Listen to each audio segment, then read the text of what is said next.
सूचना आयोग में सुनवाई तक पहुंचते हैं और सुनवाई में पहुंचने के बाद वहां नेताओं की कृपा से लगे हुए अफसर यानी सूचना आयुक्त उस एप्लीकेशन यानी उस अपील को बर्बाद कर देते हैं और उसमें लिख देते हैं कि सूचना नहीं दी जाए। सूचना का अधिकार बना तो नागरिकों के लिए था, लेकिन काम अब अफसरों के लिए कर रहे हैं सूचना आयोग के लोग। मुझे राजस्थान हाईकोर्ट का एक फैसला याद आता है जिसमें कहते हैं कि सूचना का अधिकार धारा 22 यह कहता है कि कोई भी कानून कुछ भी कहे, लेकिन आरटीआई अगर कहता है देना है तो सूचना देनी पड़ेगी। यूनिवर्सिटी के अपने लॉ थे और हाईकोर्ट ने कहा कि वो लॉ लागू नहीं होंगे, क्योंकि जब कोई कानून कहे कि सूचना नहीं देनी है और आरटीआई कहे देनी है, तो दोनों में से कौन सा लागू रहेगा?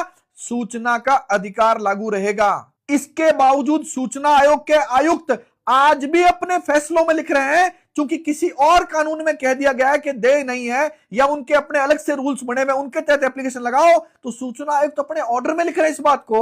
यानी राजस्थान के नागरिकों के खिलाफ काम कर रहे हैं, कानून के खिलाफ काम कर रहे हैं, हाईकोर्ट के फैसले के खिलाफ काम कर रहे हैं और तारीखें देते हैं 6 महीने की, साल भर की। बताइए, इन सूचना आयुक्तों का भारी भरकम लाखों करोड़ों रुपए का खर्चा जनता पर क्या इस बात के लिए डाला जाता है कि ये लोग तारीखें दें, वहां पर इनको कारें, ड्राइवर, नौकर, बंगला ये सब इसका एंजॉय करें? इस बात के लिए जनता पर पैसे डाला जाता है क्या? और वहां इन सब सुविधाओं के बावजूद नागरिकों को मिले अधिकार की हत्या करते रहे।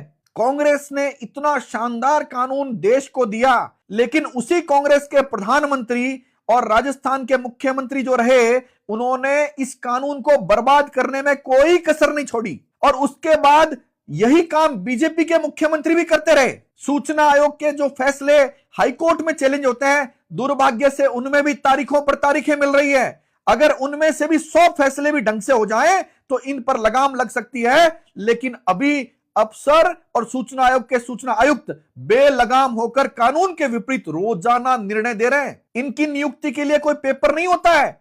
आप सत्ता पक्ष के लोगों को राजी रखिए, आप सूचना आयुक्त बन जाएंगे और सूचना आयुक्त बनकर सरकार की जबरदस्त सुविधाओं का, गाड़ी, बंगला, नौकर, चाकर, उनका उपयोग और आनंद उठा सकते हैं। उससे भी ज्यादा आश्चर्य की बात है, आप एक बार सूचना आयोग में जाकर देखिए, ये सुनवाई के लिए केवल 1 घंटे ही बैठते हैं। अरे हाईकोर्ट जज भी सुबह 10 बजे से लेकर 5 बजे तक सीट पर बैठता है, लेकिन ये लोग जिनको चीफ सेक्रेटरी के समकक्ष सुविधाएं, भत्ते, वेतन मिलते हैं, वो 1 ही घंटे सुनवाई करते हैं और फिर कहते हैं हमारे यहां पर अपीलों के अंबार लगे हुए हैं और फिर तारीखें देते हैं 1 साल की, 1.5 साल की। क्या आपको ये पता है? और अगर पता नहीं है तो इस वीडियो के माध्यम से पता चल गया है और आपके माध्यम से राजस्थान के 8 करोड़ नागरिकों तक यह बात पहुंच जानी चाहिए, क्योंकि यह बात आपको भारत का कोई मीडिया, टीवी चैनल, अखबार कभी नहीं बताएगा। आपको और हमको मिलकर ही हिंद की जय करनी पड़ेगी। जय हिंद।